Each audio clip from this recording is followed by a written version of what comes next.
प्रिय दोस्तों, नमस्कार।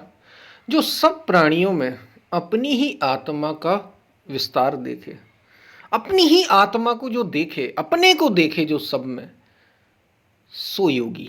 योगी की यही परिभाषा है। सो सिद्ध, सो साधक, सो सत्य को जानने वाला सच्चा अधिकारी। तो इसी पर हम वीडियो में बात करेंगे। बड़ी कीमती बात है, ये स्वयं भगवान श्री कृष्ण की बात है। उससे पहले अगर आप चैनल पर नए हैं तो सब्सक्राइब भी करें, वीडियो को पूरा सुनेंगे तो अधिक लाभ ले पाएंगे। शेयर ज़रूर करें, वीडियो जो भी आपको पसंद आए वो शेयर ज़रूर करें। और अब नए जो लोग गीता सीरीज से जुड़ रहे हैं, वे पुराने जो हमारे वीडियोज़ हैं वे ज़रूर उसको देखें। उसको पूरी सीरीज है वो, उसमें एक आध्यात्मिक साधक की उन्नति कैसे हो सकती है इस पर बात की गई है। तो गीता सीरीज से जो जुड़ चुके हैं वे ज़रूर उन्हें पूरा सुने क्रम से। और बीच बीच में जो प्रश्न भी पूछे जा रहे हैं उन सबके मेंबर्स को वीडियो उपलब्ध कराए जाएंगे। हम चलते अपने वीडियो की तरफ। प्रिय दोस्तों, जब तुम अपने को अलग मान लेते हो अस्तित्व से, लोगों से, चीज़ों से, सारे संसार से और पूरी प्रकृति से, तभी सारी समस्याएं पैदा होती हैं। सारी समस्याएं तब पैदा होती हैं जब तुम अपने को अलग मान लेते हो। याद रख लेना। और यही सबसे बड़ी समस्या है। सबसे बड़ी समस्या का मूल कारण ही यही है। सोचो, ये मेरा भाई है, ये मेरी माँ है, ये मेरे पति है, पत्नी है, या जो भी है, और ये मैं हूं। जब तुम ऐसा सोचते हो तो तुम इनकी रक्षा में लग जाते हो। किसकी? या तो अपनी, मैं हूं जो, मतलब मेरा जो जो भी है उस सबको बचाने में तुम लगते हो। या जो मेरे लोग हैं, अपने जो हैं, इनके दुख तुम्हें दुख लगते हैं, इनके सुख तुम्हें सुख लगते हैं। लगते हैं या नहीं लगते? जबकि वहीं उसी बगल में तुम्हारे पड़ोस में भी बहुत सी घटनाएं घट रही होती हैं, तो मैं उनमें तुम बहुत ज़्यादा सुखी या दुखी नहीं होते। और आसपास उसी देश में बहुत सारी घटनाएं घट रही होती, कोई मर रहा होता, कोई जी रहा होता, किसी को सुख हो रहा होता, किसी को दुख हो रहा होता, तुम्हें कोई फर्क नहीं पड़ता। क्यों? क्योंकि तुमने उन्हें अपना माना ही नहीं।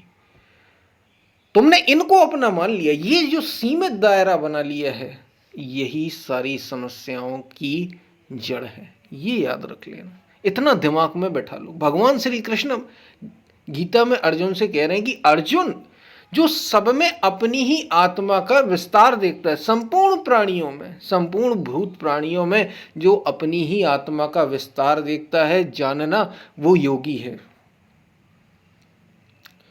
क्योंकि योग, वो योग से युक्त हो गया, वो सत्य से युक्त हो गया, वो अस्तित्व से युक्त हो गया। क्योंकि अस्तित्व में अलग नहीं होता कोई। याद रखना, अस्तित्व में अलग नहीं होता। दुनिया में लोग अलग होते हैं, अस्तित्व तो सब एक है भाई। वो तो, तुम्हें दुख कब होता है? या तो तुम सबके दुख में दुखी हो, या तो तुम बिल्कुल भी दुखी ना हो। या तो तुम सबके सुख में सुखी हो, या तो तुम बिल्कुल भी सुखी ना हो। यही जीने का तरीका है। योग यही समझा रहा है। यदि तुम सब में दुखी होगे, यदि तुम्हें सबके दुख दुख लगेंगे, तो तुम कब तक दुखी होते रहोगे? एक दिन तुम समझ ही जाओगे कि सुख दुख से हमें परे होना है। लेकिन मजे की बात यह है कि तुम्हें कुछ दुख तो अपने लगते हैं, कुछ दुख में तो तुम दुखी होते हो, जिसमें तुम्हारा खुद का दुख जो तुम्हारे मन में है, जो तुम्हारे शरीर के साथ है, या जो तुम्हारे आसपास लोग जुड़े हैं जिन्हें तुम अपना मान बैठे हो। है नहीं वो तुम्हारे, मान बैठे हो। क्योंकि तुम्हारे या तो सब हैं या फिर कोई भी तुम्हारा नहीं। गीता तो यही कह रही है कि सब में अपनी ही आत्मा का विस्तार देखता है जो, वही सही देखता है, वही देखने वाला है, वही जानने वाला है। उसने ही सत्य को जाना है। सत्य यही है कि कोई भी अलग है ही नहीं, सब एक है। या तो सब एक है, या कुछ ऐसा है जिसको सब छूता ही नहीं। या तो मैं वो हूं जिसे कुछ स्पर्श ही नहीं करता। फिर उसमें शरीर भी तुम्हारा शामिल हो, मन भी तुम्हारा शामिल। ये जो मन के विचार हैं तुम्हारे अपने हैं ही नहीं। सबको अलग कर दो, सारी दुनिया को अलग कर दो, इनको भी अलग कर दो। या तो ये रास्ता अपना लो, या फिर अपनी ही जो आत्मा का विस्तार सब में दिख रहा है, ये रास्ता अपना लो। अगर तुम ऐसा कर लोगे तुम दुखी हो ही नहीं सकते, तुम सुखी नहीं हो सकते। फिर तुम क्या होगे? तुम आनंदित रहोगे, सदा मस्त रहोगे, सदा आनंदित रहोगे, तुम सुख दुख से परे हो जाओगे। सुख दुख से एक परे परम सुख है, उसी में लगना है, और वही लगने का रास्ता है, वही सत्य के साथ एक होने का रास्ता है, मार्ग है। अभी हमें ये कुछ अपना लगता है, कुछ दूसरे का लगता है, कुछ अपना कुछ पराया, कुछ अच्छा कुछ बुरा, कुछ लाभ कुछ हानि, यही हमें लगे रहते हैं, और यही दुख के कारण है, यही समस्याओं का कारण है, और कुछ भी नहीं। जब सभी अपने हैं तो सबके दुख अपने हैं, सबके सुख अपने हैं। यानी फिर तुम्हें सुख दुख से ऊपर उठना ही होगा, तब तुम्हें समझ में आएगा कि गीता क्या कह रही है, वास्तव में संत क्या कह रहे हैं, क्यों कह रहे हैं बार बार सुख दुख से ऊपर उठो। क्योंकि तुम्हें पता चलेगा तुम कब तक दुखी होते रहोगे, हर दिन कुछ ना कुछ तुम्हें दुख मिलेंगे, क्योंकि सब तुम्हारे अपने। और तुम कब तक सुखी होगे, छोटे छोटे सुख मिलते रहे, छोटे छोटे दुख, तब तुम्हें समझ में आएगा कि सुख दुख जैसे कुछ भी सच नहीं है। एक आता, एक रहता है, दूसरा चला जाता है, दूसरा आता है, पहला चला जाता है। दुख आता है, सुख चला जाता है, सुख आता है, दुख चला जाता है, लाभ आता, हानि चली जाती, हानि आती, लाभ चला जाता है। अच्छा लगता है जब, सो बुरा चला जाता है, और बुरा लगता है सो अच्छा चला जाता है। सर्दी आती है तो गर्मी चली जाती, गर्मी आती है सर्दी चली जाती। ये सारे धर्म तुम्हें समझ आ जाएंगे। इसलिए अपनी आत्मा का विस्तार भगवान श्री कृष्ण कह रहे हैं, अर्जुन योगी वो है सत्य से युक्त के लक्षण ही है, क्योंकि सारा अस्तित्व एक है, अलग कोई नहीं है। यही तो समस्या है, ये जो अलग मैं है, ये जो सीमित आइडेंटिटी, यही दुख का कारण है। अपने को अलग जानना, अपने को अलग मानना। सोचो जब तुम सब में होगे, जब तुम सब तुम ही होगे, तो तुम क्या कभी मरोगे? जरा विचार करो, हम केवल स्थूल शरीर की ही बात कर रहे हैं। अगर भगवान श्री कृष्ण की तुम जरा इस बात पर विचार, तुम मत मानो कि कोई आत्मा जैसी चीज होती है, मत ही मानो तुम। लेकिन भगवान श्री कृष्ण जो कह रहे हैं कि सब तेरे हैं, या तो कोई भी तेरा नहीं। तो जब सब तेरे ही हैं, या सब तू ही है, तुझसे अलग कुछ भी नहीं, वो ये कह रहे हैं अपनी ही आत्मा का विस्तार सब में दिखता है, तो बताओ तुम कब मरोगे शरीर से भी? क्योंकि हमेशा यहाँ कोई ना कोई तो जिंदा रहेगा। तुम्हारा शरीर छूट भी जाए तो और शरीर तो रहेंगे, और शरीर तो रहेंगे ना, और शरीरों में तो तुम रहोगे, तो तुम सदा जीवित रहोगे भाई। नहीं पता मुझे आत्मा का, मैं तो ये देख रहा हूं कि ये सारे लोग, ये जो दुनिया है ये मेरी है। जब ये मेरी है तो ये तो हमेशा रहेगी, रहेगी या नहीं रहेगी? लोग तो रहेंगे ही रहेंगे, हमेशा से रहते आए, तुमसे पहले भी थे। और जब ऐसा है कि ये हमेशा रहेगी, तो तुम कब मरने वाले? और जब ऐसा ही है तो पहले भी तुम कहाँ मरे थे और तुम कहाँ जन्मे थे? क्योंकि लोग तो हमेशा से चले आ रहे हैं, कुछ ठिकाना नहीं कब से, हमें नहीं पता। कुछ कहानियां गढ़ ली गई कि आदि मानव हुआ था, ये हुआ था, वो हुआ था, हजारों 5,000 वर्ष पूर्व तो गीता भगवान श्री कृष्ण बोले। यानी तुम तब से चले आ रहे हो।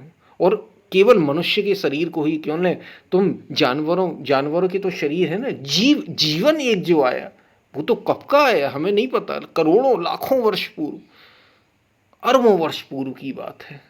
तब से तुम मौजूद हो।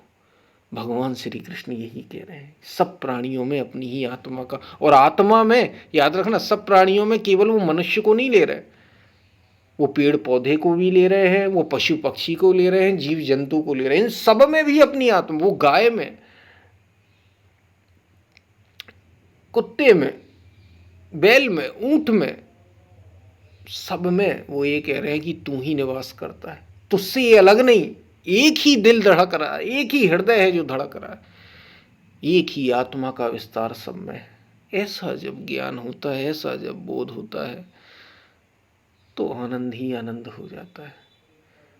फिर सुख दुख लाभ हानि चिंता भय सब उड़ जाते हैं, तुम स्व में स्थित हो जाते हैं, और जीवन सरलता से गुजर जाता है तुम्हारा। फिर तुम कभी मरते नहीं, फिर तुम कभी जन्मते नहीं, तुम्हारा ना तो जन्म ही हुआ और ना तुम कभी मरोगे। ठीक है, शरीर में तुम आ गए और शरीर चला जाएगा, ये हुआ, लेकिन तुम ना तो मरोगे और ना ही तुम कभी जन्मे थे। यही राज है, यही राज है जीवन का।